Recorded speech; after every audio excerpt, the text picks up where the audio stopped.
I'm going to read another little piece of poetry from the John Burney book, The Unbelievable Happiness of What Is.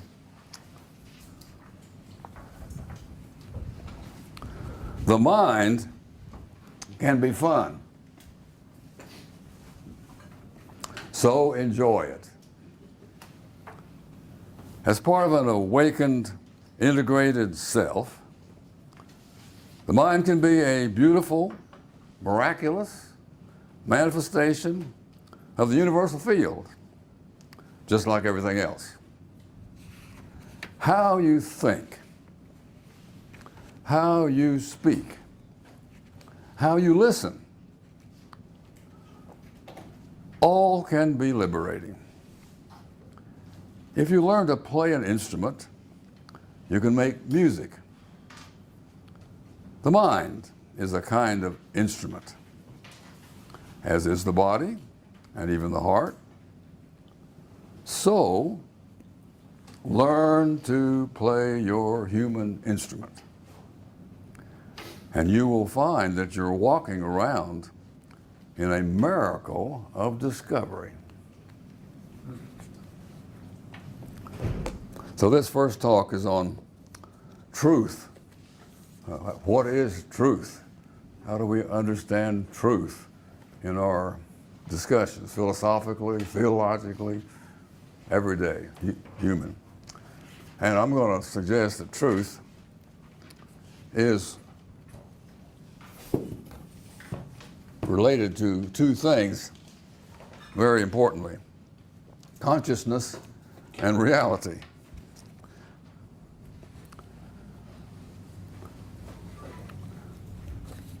What it means to be conscious is to have a relationship to reality. And consciousness is part of reality, so consciousness being related to reality is also related to being conscious, or being a conscious human being. But both consciousness and reality are mysterious beyond belief, beyond understanding. So when I'm using the word truth, I'm talking about how you are putting together what your consciousness is able to take in of reality, which is never, never, never the whole of reality. But truth is your way of having accessed or being in the process of accessing reality. So this relationship is just going on all the time. And so some way of understanding and being and accepting and living out of truth is always going on. I want to read a couple of little poems about reality and truth. These poems come out of this book called The Enigma of Consciousness. This is reality, talking about reality. We live in a land of mystery. We know nothing about it. We don't know where we have come from. We don't know where we're going. We don't know where we are. We are newborn babes. We've never been here before. We've never seen this before. We will never see it again. This moment is fresh, unexpected, surprising. As this moment moves into the past, it cannot be fully remembered. All memory is a creation of our minds. And our minds cannot fathom the land of mystery, much less remember it. We experience mystery now, and only now. Any previous now is gone forever. Any yet to be now is not yet born. We live now, only now, in the land of mystery. And this next poem is about consciousness. which is a part of the land of mystery, but a very important part because it's that part of our being with which we access some truth and some relationship with this mysterious reality, which is as mysterious as our consciousness is. Within the land of mystery, there flows a river of consciousness, or sometimes called freedom. Consciousness is a moisture in the desert of things, an enigma in the land of mystery. Consciousness flows through the body and mind. Our bodies are pain and pleasure and desire and emotion and stillness and passion. But all these are but rocks in the river of the water on the banks of the river of consciousness. Consciousness is not the body, but a flow through the body and with the body. Consciousness is an alertness that is also a freedom to intend, to will, to do. The mind is a tool of consciousness, providing consciousness with the ability to reflect upon consciousness itself. But consciousness cannot be contained in the images and symbols of the mind. Consciousness is an enigma that mind cannot comprehend. Even noticing consciousness is an act of consciousness, using the mind and flowing like a river in the land of mystery.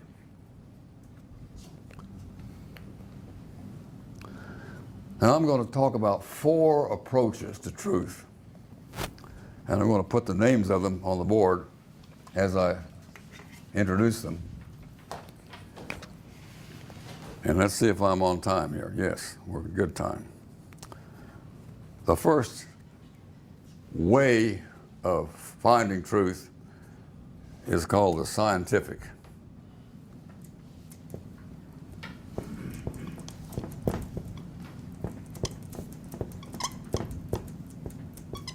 I don't know if you can read that. This isn't printing very big, but at any rate, that's an easy word to remember, the scientific.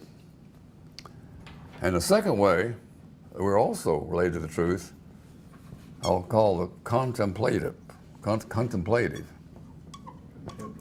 Contemplative, there we go.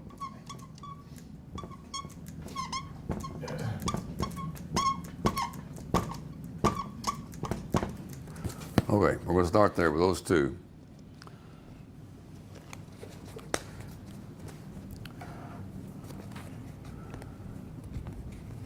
The scientific method of truth does not look at consciousness directly. It uses consciousness, or it is a use of consciousness to look at objective reality. And so we don't see consciousness with the scientific method of truth, even though we're using consciousness to do the scientific method of truth. What we see is the brain. We can see the brain. We think that consciousness is related to the brain, but at any rate, you can tear open your head and look at the chemistry and the electricity going on there and so forth, and write whole books on it. But that's science. That's science looking at the brain. So when you use the word mind, you're really already moved into the contemplative approach to truth. The word mind has to do with your interior experience of the brain, perhaps, or the whole nervous system. But at any rate, the word mind is a contemplative word, and the word brain is a scientific word. You're looking at brains as an objective. You're not looking at consciousness as an objective. When you're really looking at consciousness, it's consciousness looking at consciousness. And that's the contemplative approach to truth, when consciousness is looking at consciousness. And there's a wonderful difference between these two that is almost incredible to the philosophers who want everything to make sense. When you're talking about time in the scientific mode of truth, you're talking about a line with a dot on it.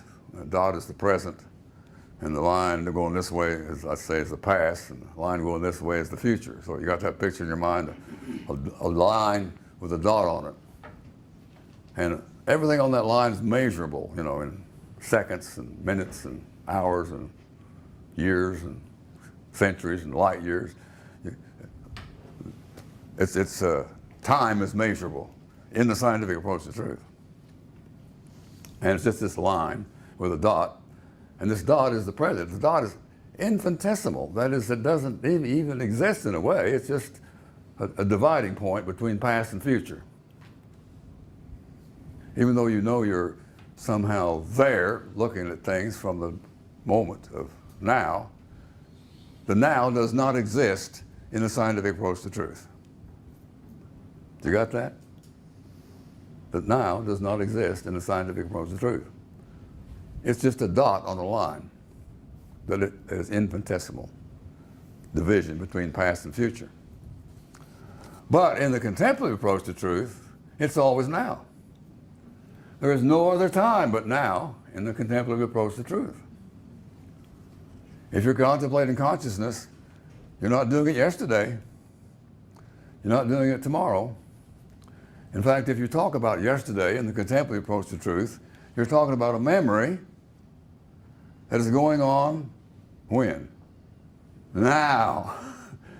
If you're talking about the future in the contemplative approach to truth, you're talking about an anticipation that has not become now yet, that you think will become now. You may be wrong, but at any rate, there is no future except anticipation, and there is no past except memory. It's always now and nothing but now. Now that troubles some philosophers, that the contemplative approach to truth is that different from the scientific approach to truth. And yet they're both valid. There are some people out there that want to make it all contemplative and dismiss the scientific approach to truth. There really are real people that do that. A lot more people are fascinated by the scientific approach to truth to the point of seeing consciousness as just sort of a illusion almost. If it's not observable, it's not real kind of thing. And so the whole contemplative truth is left out. But in our actual thinking, we do both. We cannot avoid doing both. And an illustration of this is, you think of the disciplines of learning. The discipline of physics is almost entirely scientific. Almost touch you there.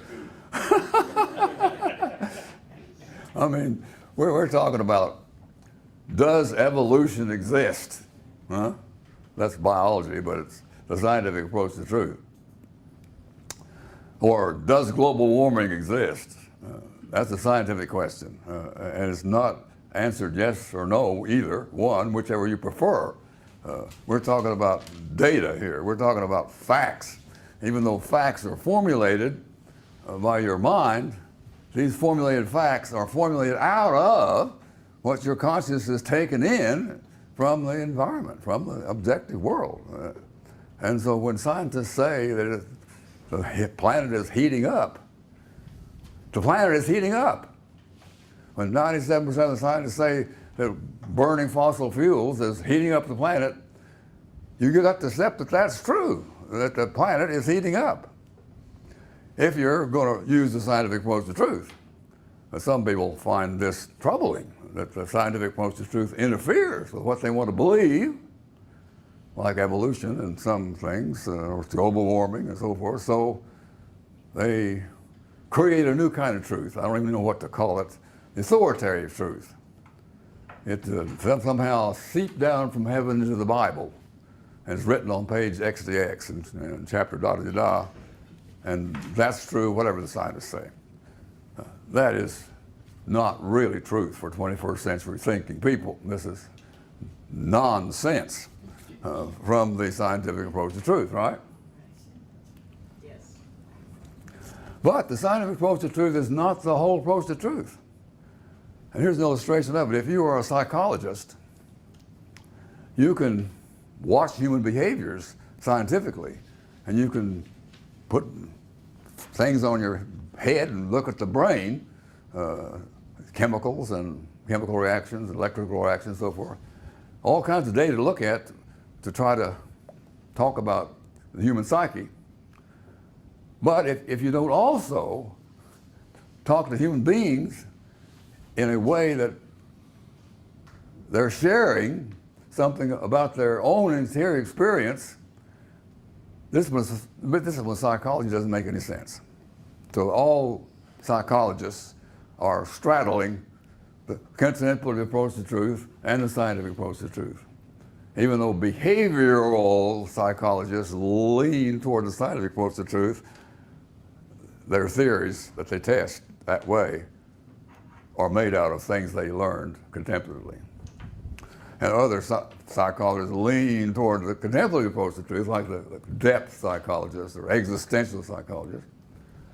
But they're also scientists. They're also people who watch human behavior and look at brain waves, whatever. But their understanding of the psyche is more fully informed from the contemplative side. The same thing is true in history. There's three kinds of history.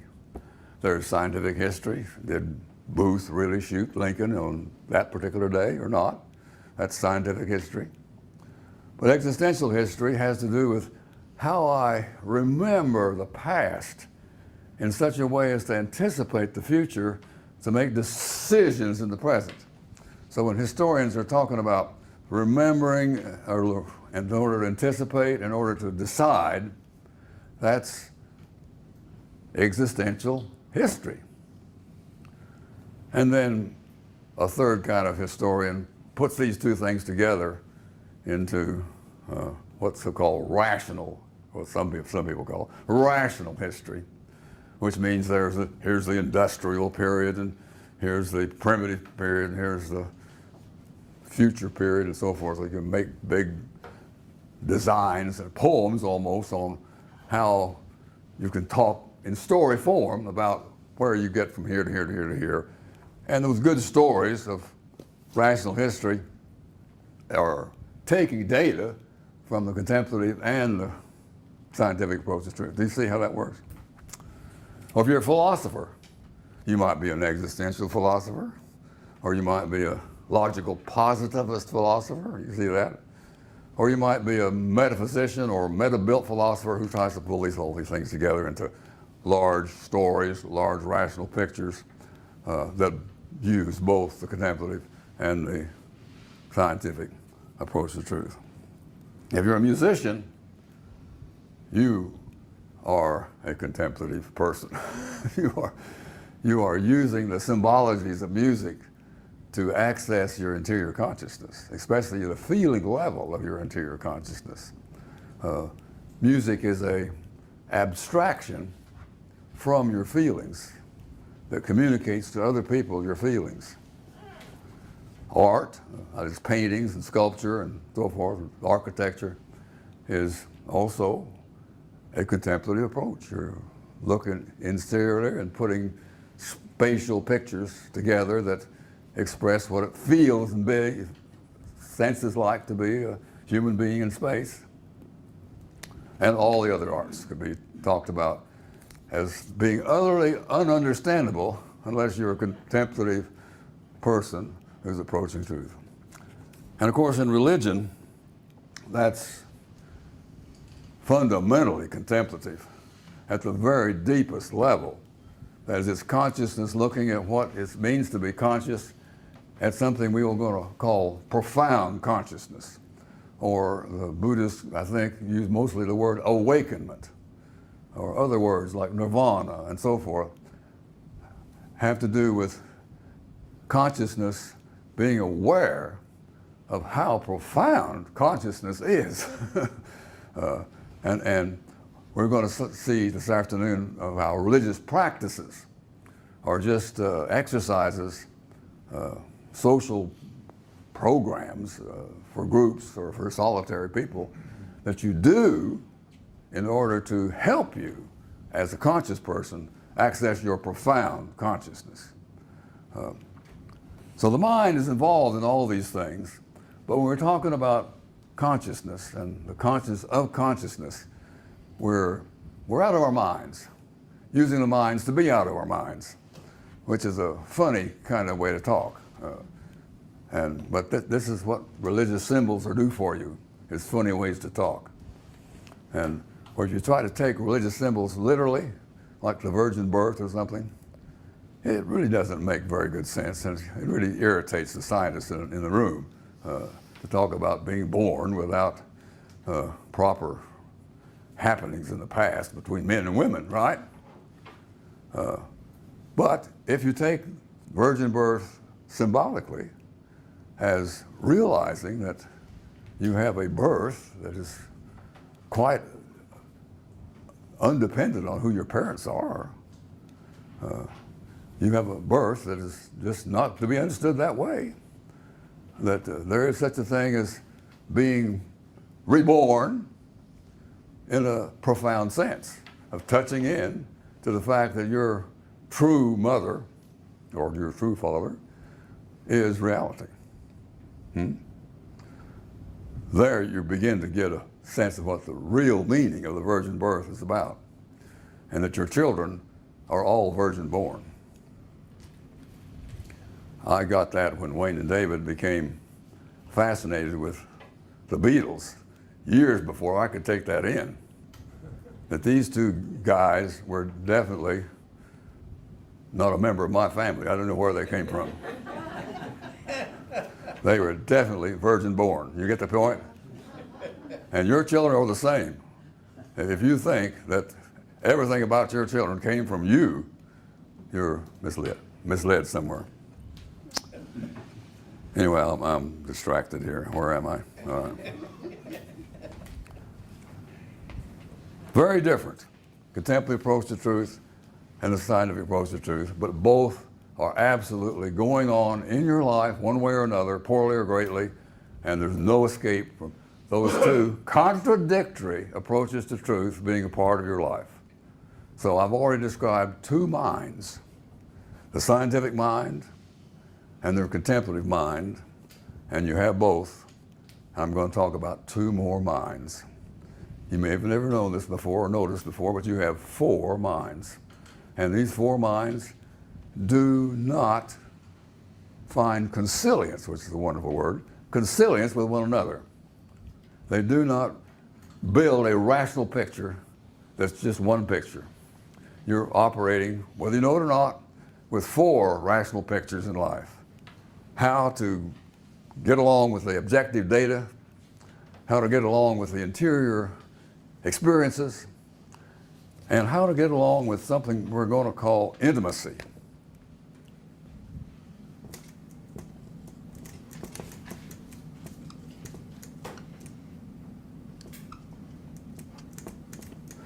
And intimacy amounts to a whole new approach to reality by consciousness.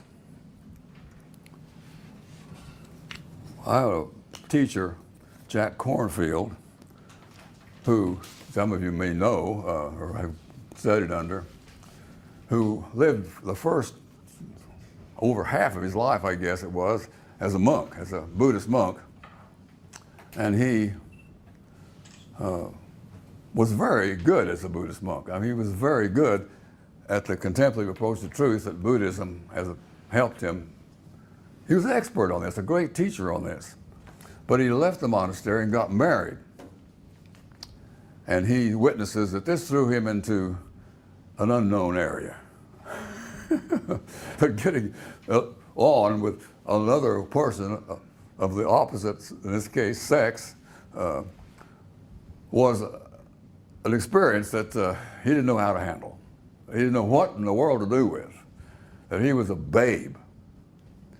He had discovered the contemplative approach to truth is not the whole approach on this side of the backboard, but when you move into an I to I, a consciousness to consciousness person relationship, you're in a new world of truth. You have wisdom on how to do this, but any of you who've been married once or twice or three times or four know that this never ceases to be something new and puzzling and exciting and learning and so forth and so on and so on. And this is true of all your friendships and all of your students and all of your teachers. All these relationships you have are in themselves another whole realm of truth not covered by the scientific and the contemplative way of looking at things. Now I'm going to break down the intimacy approach to truth into 3 subcategories, which we will do a workshop on a little later on, because we've decided in this program that this is where you are the dumbest and I'm the dumbest, is on the intimate approach to truth. And it's where the Christian religion is the dumbest. It does not know how to be intimate circles. And we're going to suggest in the later talks and workshops that the intimate circle of spirit nurture is utterly foundational and essential for a reasonable, workable, vital future of Christianity.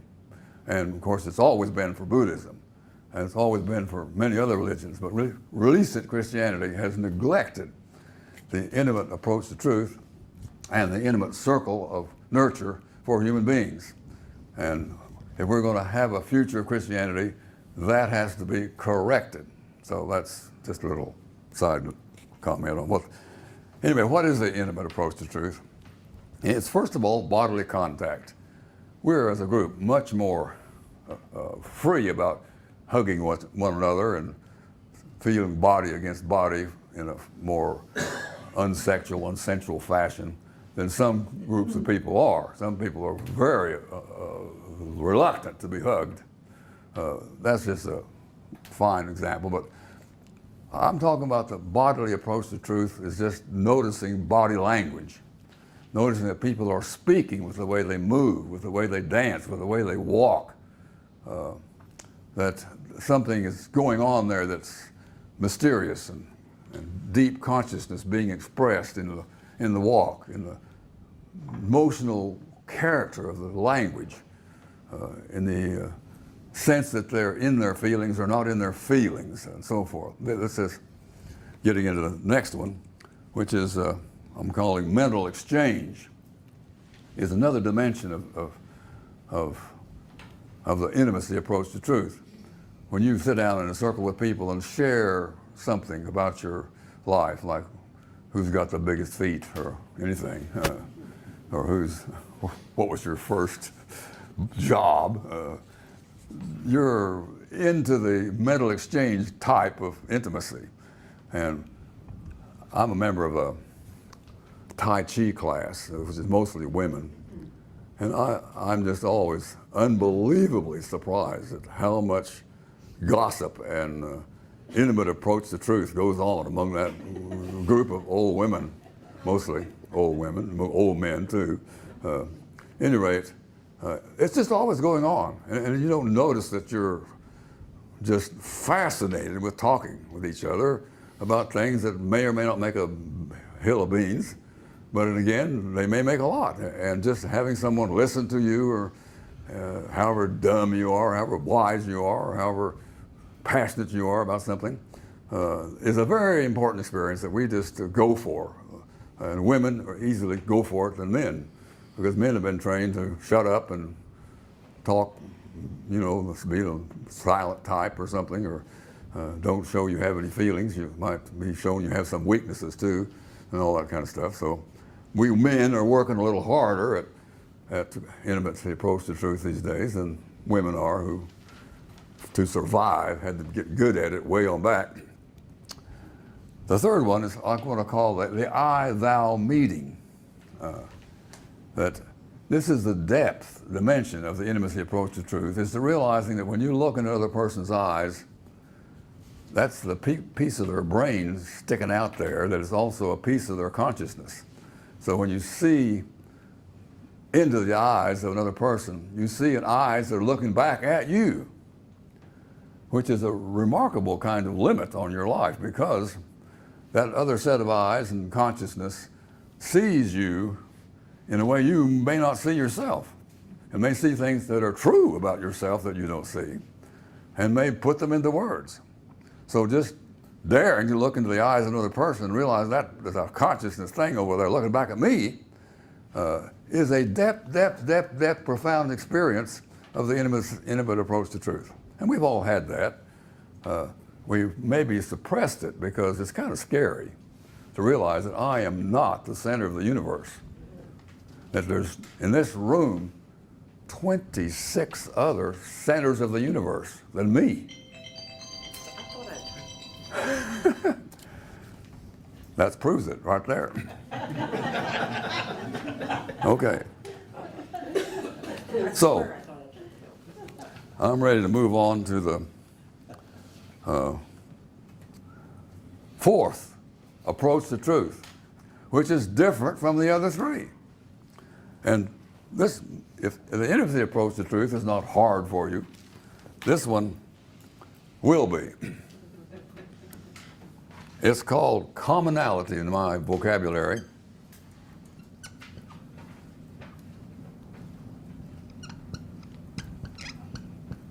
That's too little for you to see, but that's what it says, commonality. And it is another whole approach to reality by the consciousness.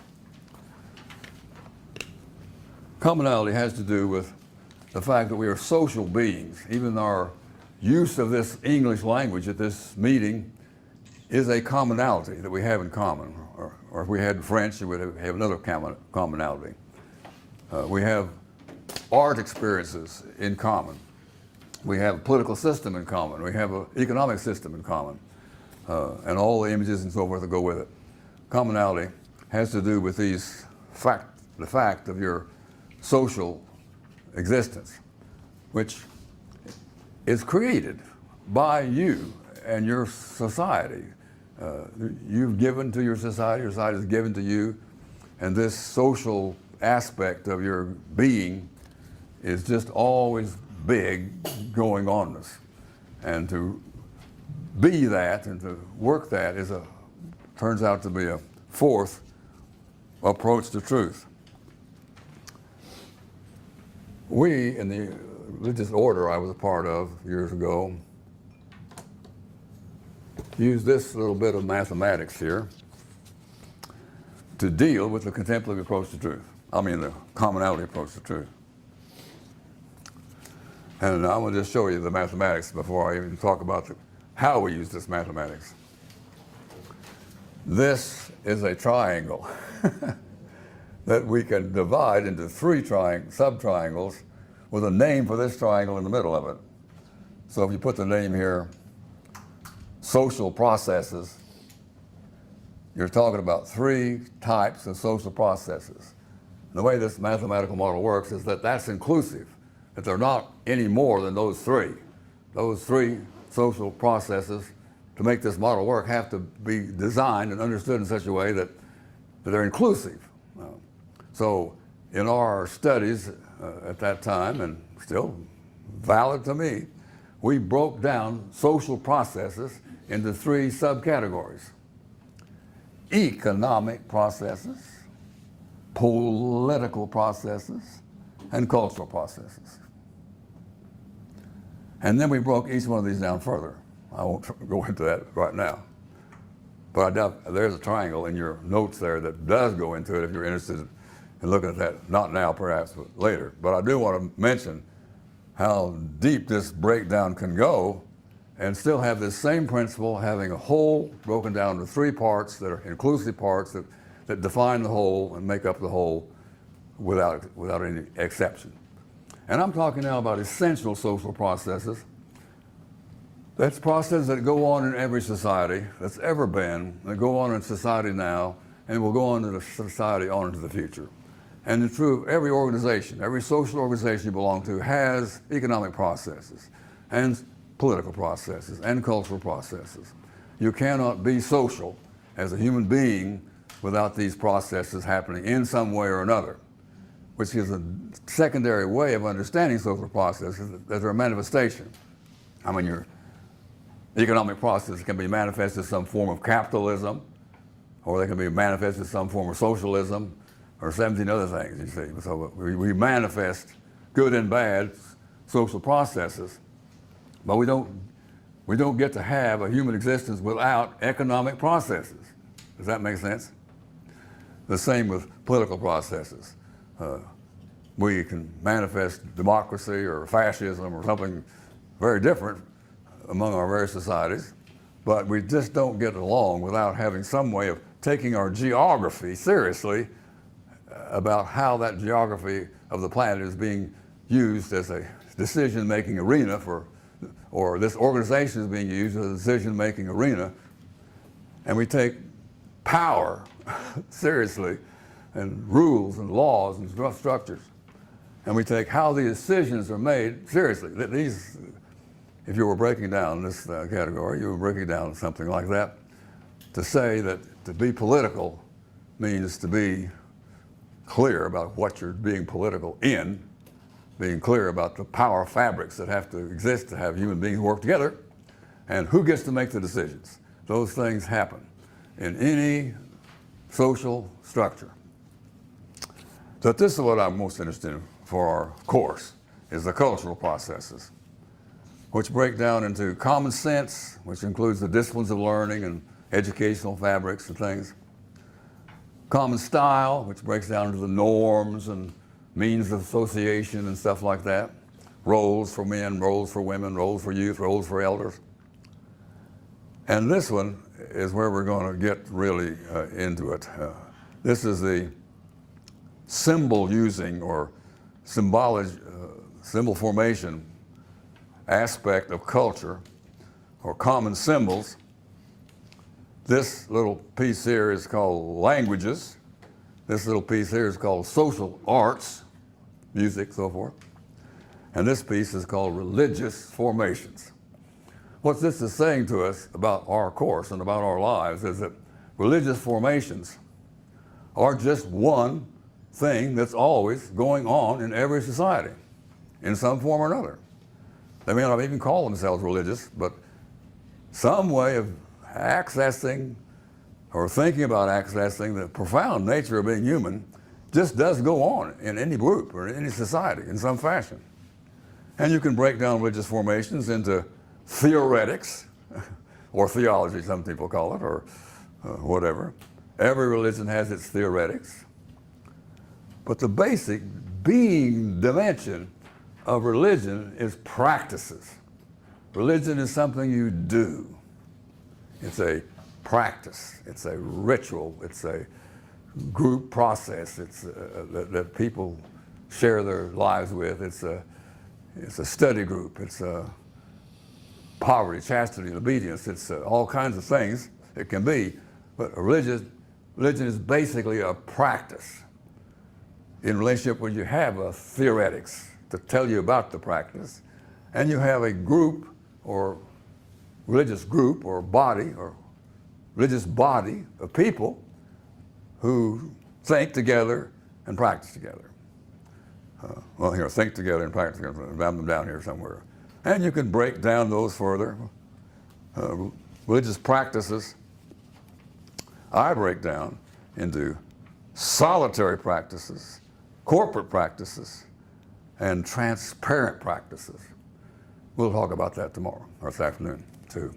Anyhow, that is the rudimentary chart for the commonality approach to truth. And doing the commonality approach to truth is something else than being intimate. Even though being intimate is just as important. You can't avoid that part of life either. But being intimate just doesn't cover this. And being good at this, or active in this, just doesn't cover intimacy. But it's helpful to do this well, to be scientific, contemplative, and skilled in interpersonal relationships. All that helps you figure out what kind of society you want to live in next. And that's a whole other thing, to talk about your vision of the future and your strategies for getting there and your timed actions for making those strategies happen on the calendar of your life. Those things are all part of activity which we will look at later under the category of justing love, or economics and ecology and anthropology and so forth, used as a structure of thought for changing society.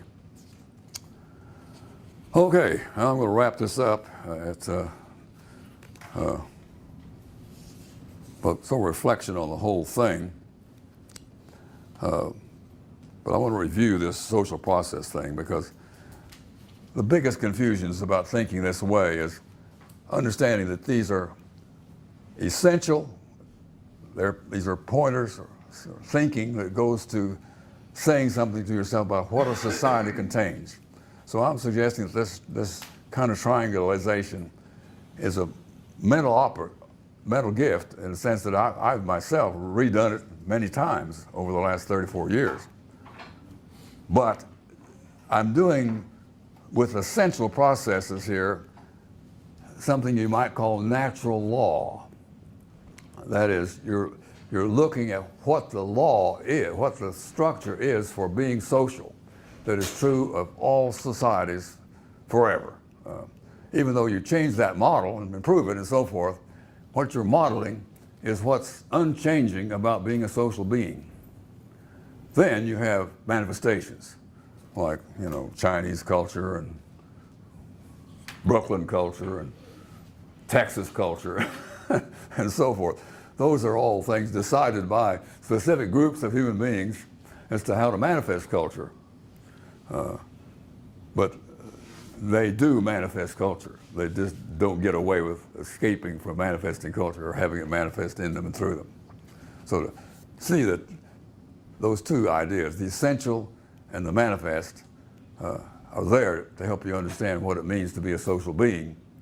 And then you have the whole problem of how you change a culture that you don't like, how you change an economic system you don't like, and how you change a political system you don't like or improve it.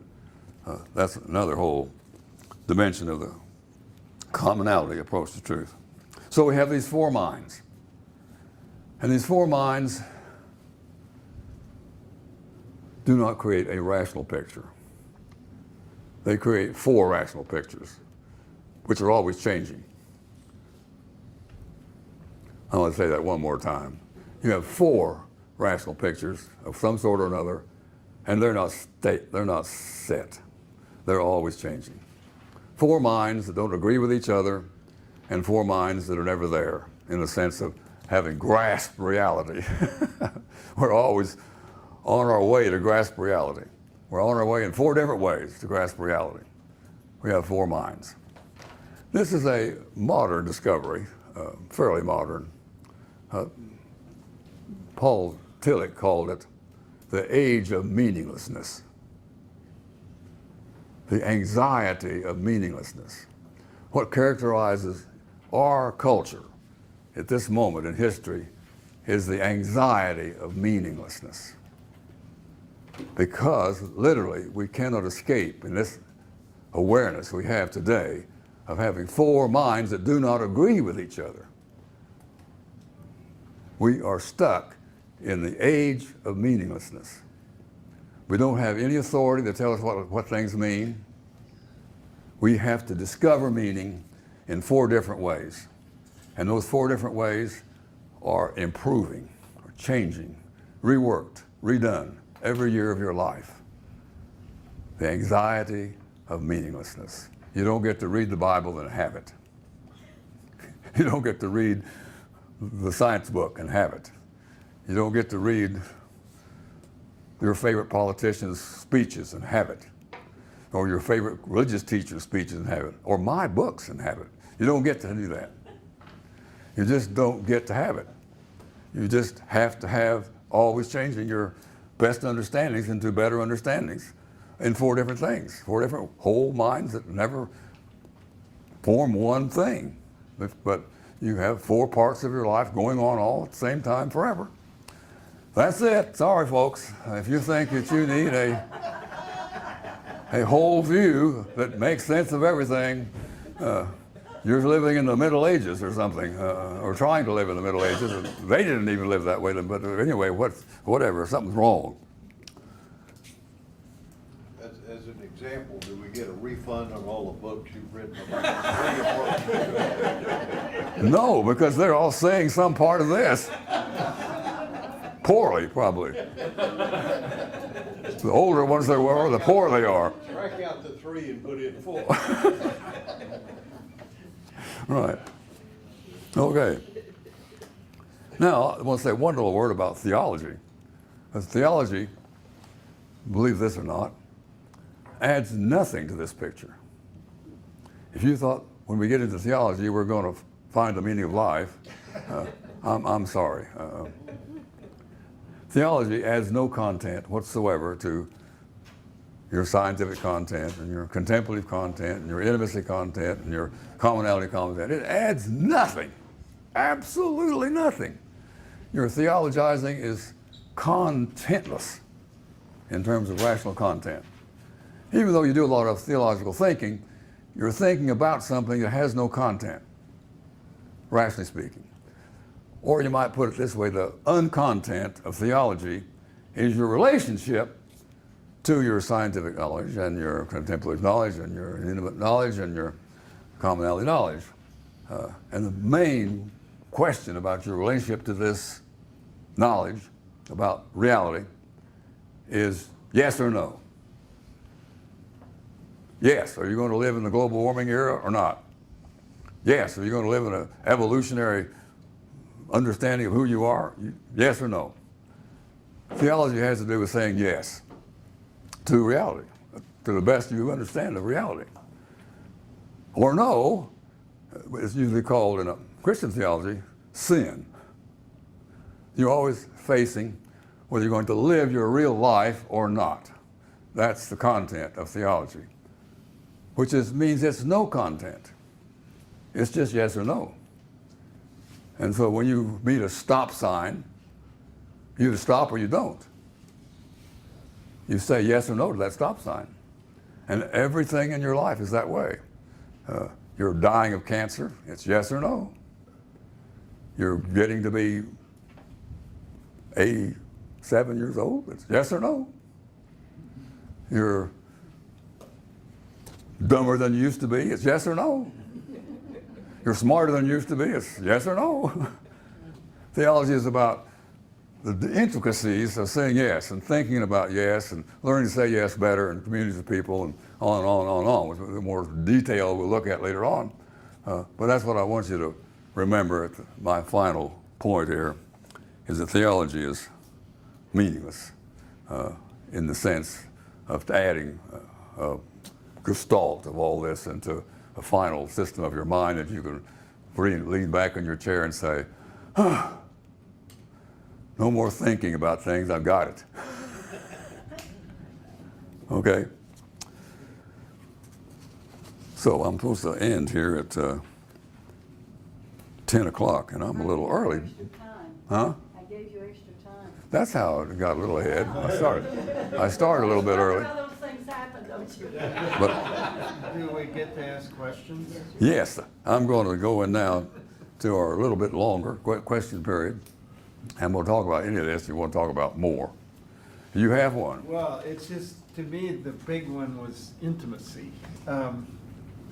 Because, I don't know, just watching the basketball game last night. Uh-huh. Okay, the intimacy was the hard play between the teams, and then at the end, the hugging, and and we can't, the only way that we can get to each other really is face to face in intimate battles and resolution of these battles. Uh-huh.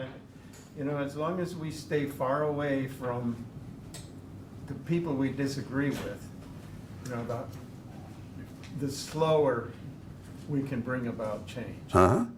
All right, that's And, I just thought it was really, I thought intimacy, that's, forget about that, but then it just kind of lit up as you talked about it. I have a question for you. Who won the game? The Warriors, yeah. 4 games in a row? 4 games, yeah. Who, me? Okay. I love that team, On actually. the other side of that, at least in modern times, my experience is the way you make change is institutional. Martin Luther King didn't go around convincing people that black people were as good as white people. He changed the rules. He changed the institutions. He had to go to battle in the street to make the change. He had to go face to face with the dogs and the gun. Yeah. I'm Face to not saying face of you're wrong. LBJ. I'm saying that there are two dimensions. Yeah, okay. There are two dimensions. Intimacy and commonality operating at the same time. Face to face is like filling Coca-Cola bottles out of a garden hose. You know, people drink them faster than you can fill them. You gotta change the people, but you Yeah. gotta change the rules. Right. You gotta change the structures. Yeah. So we're saying both intimacy is not enough Yeah, without commonality, and we're also saying commonality is not enough without take both. intimacy. That's That's the point. One That's- challenge I've experienced lately in terms of intimacy is the question of how you create a real community and safe space online. mhm. And we're in the midst of trying to create something there right now. And with people that you don't know. I've done it with people that you know. Mhm. And so it's a real question of what does intimacy Yeah. look like in that space? Well, there is limits to your intimacy when you cannot watch bodies Well, you can. move. Yeah. Video you can watch. Oh, with video, yes, that helps. You Yes. watch each other and all that, but you still don't know each other. You can't touch each other. Right. Anyway. Good question. I don't know the answer to that one. Well, this makes much more sense to me than having only 3 approaches to truth. Uh-huh. Up till now is what you've been talking about, I think. So I see this as a major change in your thinking that may have been developing for quite a while, and it's really helpful to me. Well, actually, I owe a great deal to a man named Ken Wilber. You know Ken Wilber? Yeah. He has 4 approaches to truth. Yeah. He calls them by different names, Yeah. but it's these 4. Yeah.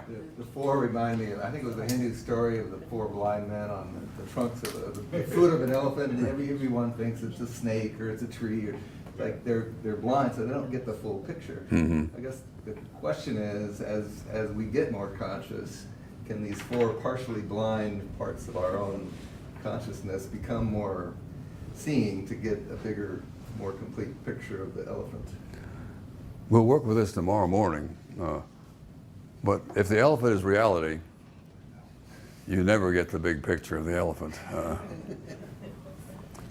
But you do get better grasp of the elephant when you are blind in your science and blind in your contemplative and blind in your intimacy and blind in your commonality to the extent you are.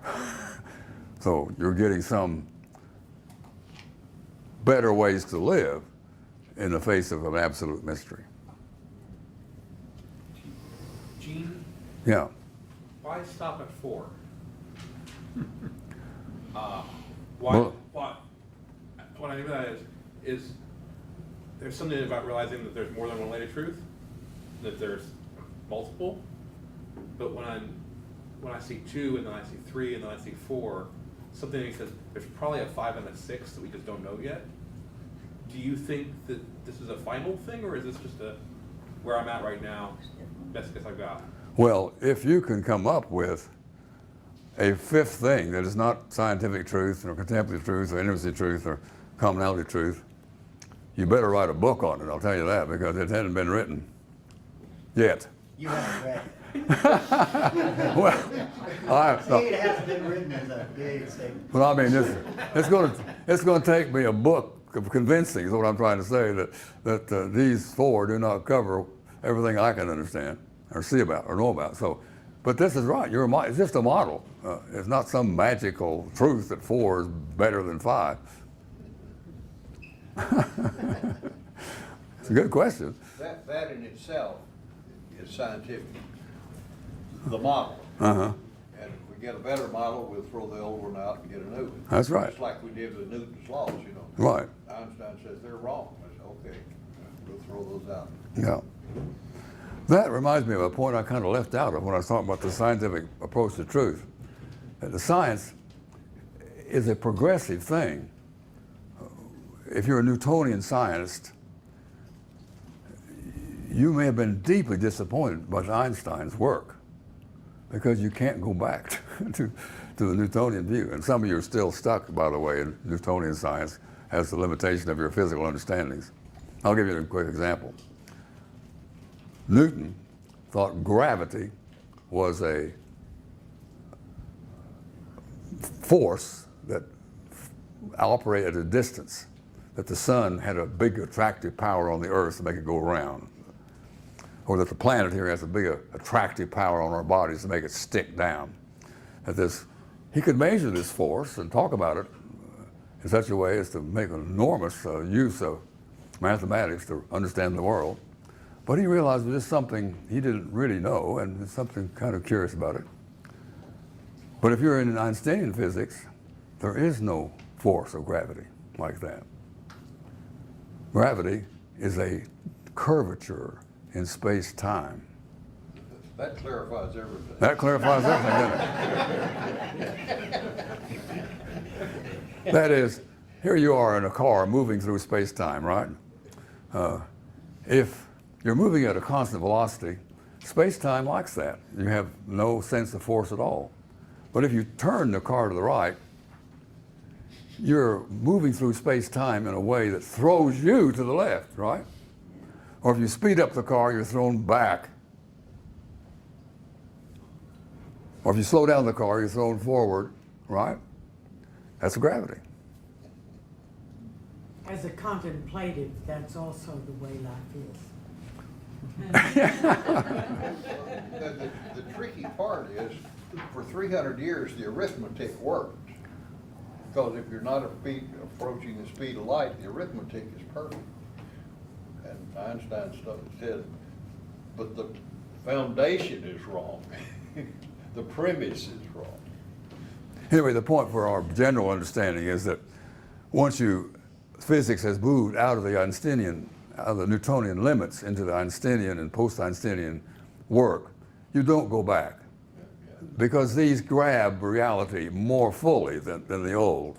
And this is true in the contemplative life as well. As you learn more and more about being conscious and being profoundly conscious, you don't get to go back to your childhood. You're stuck with knowing what you now know is more accurate to living than it used to be. But the contemplative is not knowing in the same way. It's from your experience, you've experienced something, and you can't go back to not. Knowing is a word that you could use, but knowing tends to imply something theoretical that you could express in words, but it's more like inexpressible. Right. You can try, but it never is quite wholesome. That's right. And Bernie says that on every page of this book, but he wrote this book. So you have this paradox that you're thinking about what you know you can't put into words and putting it into words. And that's relatively true of all four of these in a way, that they're all approaching mystery. And you're putting them into truth that helps you understand this mystery, or better. But especially when you're dealing with consciousness, you have to realize that consciousness is not the same thing as the mind. The mind is a tool that consciousness uses to even think about consciousness. Your art form there on the board has everything moving from consciousness to reality. Mm-hmm. Okay? These are four approaches. Mm-hmm. That's really helpful. I've listened to a guy named Tom Campbell, physicist, talk about consciousness being everything. My question about this model is, what would happen if the arrows were also drawn from reality down to consciousness? So that consciousness, you've been saying it changes, but it's not changed by artifice or something, it's changed by hard learning of reality. Yeah. Well, this is true, of course, isn't it? This is really a dialogue. Reality bumps into you, and then you think about it enough to have some truth to work with. It's a self-checking system. Mm-hmm. It works. If you work at it. Yeah. And in fact, I have a little formula for works everywhere almost, it seems like to me, is knowing, being, and doing. That knowing means taking in reality. And doing means deciding to bend reality. And being is to be the conscious being that you are. Yeah. Yeah, so on this art form, you started out with kind of scientific and contemplative kind of different ways of knowing. Mm-hmm. And so then added then the commonality and intimacy, and it seems like those are balanced. And in my mind, they are, in that scientific is kind of a clear, you can put your finger on it, measurable kind of knowing, and contemplative, this is, you can't put your finger on it. And similarly, I'm just kind of checking in if this is how you're thinking, that commonality is about the processes. It's like, and the intimacy can be found in the commonality. It's that you can't put your finger on it. Experience that it's the experience of commonality. Just like in the contemplative, the art, you see or hear art, so you can measure the science of the waveforms of the music, but the contemplative side of knowing, you can't put your finger on it. So is that kind of, that intimacy is that you can't put your finger on it kind of way of knowing of the processes of commonality? Well, these are actually four different ways of not being able to put your finger on it. So they're all approaching mystery. The intimacy is personal, relating to another human being or a group of human beings, whereas this has to do with the societies that we are, these has to do with institutions, with the structures, like we're going to meet at 8:30 this morning. That has nothing to do with intimacy at all.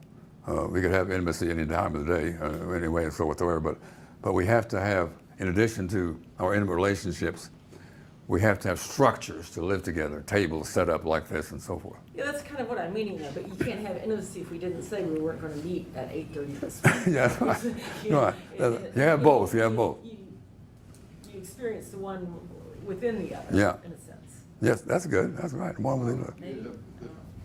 Today's tragedy, in my view, is the scientific approach does not include judgment. It may be wrong, it's always changing, but it does not include judgment or opinion. And not to accept today's science, by my definition, is a form of insanity. That is, you're refusing what is established truth. And we got a lot of that going on. Right, we do. That's, I find, very disturbing. Yeah. And this whole business of that kind of decision, that kind of value of what's valuable and what isn't, is what we're pointing to with the contemplative approach to truth. That's where value comes into play. But when that overrides science, Yeah, we got serious problems. right. That's true. Oh, they have to have all four, Yeah. I'm gonna, I have bifocals, mm-hmm.